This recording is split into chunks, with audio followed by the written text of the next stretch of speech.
My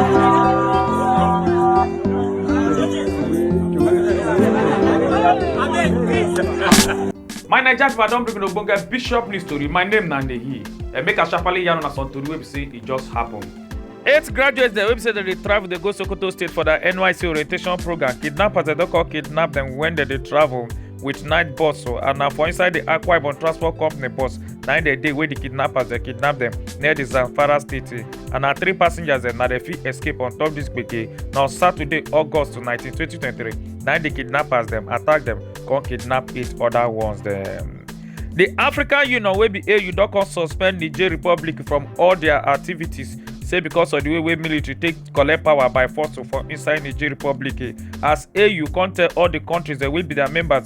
They made them make sure say they no go do any international business with Niger Republic. And on Tuesday, now they come out to come yarn this talk August 22nd, 2023. The United Nations Children Funds, will be UNICEF, Dokon Yan on August 21st, 2023, said that they support Nigerians with $270 million of humanitarian response and emergency, say because of the suffering and rate of poverty we done too much for inside Nigeria. And UNICEF come out to come talk, say that they use this money to support the country. The Federal Capital Territory Minister will be Nyesom Wike don't come they tell all the government officials them for inside Abuja say make them wake up and work, cause if not, saying go give them BP. As he contact the director wey dey in charge of Abuja Environmental Protection Board, say make him clean up inside Abuja. Also they tell the transport officials them say na wahala he don't carry come give them like this. The acting inspector general of Ekoloba Police, wey name be Mr. Kayode Egbetoku, on Tuesday, August 22nd, 2023, don't come the one Nigerians say make they stop to dey carry complaints of Ekoloba officers that they go on top social media and then yarn this talk for inside the police headquarters wey dey for Oyo State during their stakeholders meeting.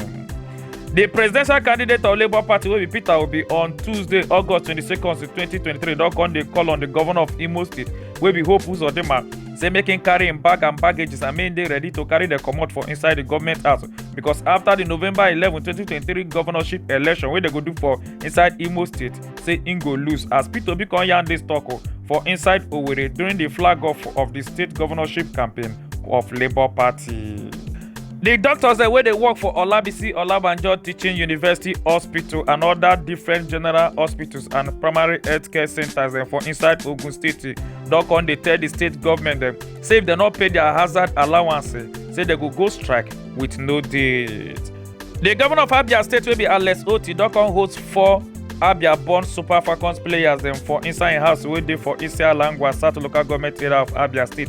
And yesterday, August 22nd, na him host them. And their name na Uche Nakano, Esther Okoronkwo, Christy Ucheibe, and Glory Ogbonna. We say they play on top the 2023 Women's World Cup. 24-year-old housewife, one name be Furera Abubakar, the Bauchi State Ekoloba Police Command don arrest her say because she buy 4-day-old stepson wey be say na im husband and wife na im born the pikin for inside Buntu village, Ningi local government area of Bauchi State. And she enter inside the room where the baby mama not there around, come carry insecticides wey be gradalin take put for the pikin novel cord wey cause the pikin come get ogbonge wunjo for the novel, and the pains come make the pikin take kpai. Na August 19th na Ekoloba police they arrest her. The Nasarawa State Ekoloba Police Command don come condemn they provoke the jungle justice after we some men they catch one boy say because the boy they disappear other people they gbola for inside Nasarawa State. As they come tie the boy hand take put for back, we make Ekoloba Police come they give warning on Wednesday, August 23rd, 2023. Say they don't want to see this kind of thing again and made a stop to they carry fake rumor. Jesus, how many guys? About 4 guys. About 4 guys, no get Jesus. One man don't come they complain badly after when he catch one boy. Say the boy thief-talized in 60 buckets of paint when he buy. Where he want you stay paint in house and him buy the paint them 1 million naira in total. As the boy come throw away the paint the way they for inside the bucket, come go sell the empty bucket then 1,000 naira each, will be 60,000 naira. This wickedness na yes.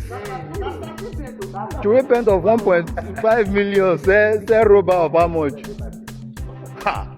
The National Drug Law Enforcement Agency wey be NDLA don come declare one man wey im name be Ayodeji Sowunmi Kayode wanted wey dey based for Lekki area inside Lagos State and im na drug dealer after when im use im motor wey be Akura ZDS take jam one National Drug Law Enforcement Agency officer when in dey escape, and this gbege happen for inside Lagos State as they come declare am wanted on Friday, August 18th, 2023.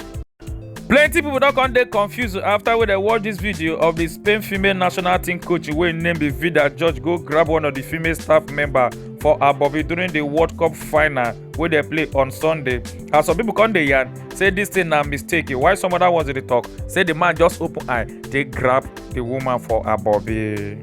Low and hard and perfectly placed to send Spain up 1-0. Yes, na Bishop News O'Clock. My name na Nehi. Make una enjoy your day.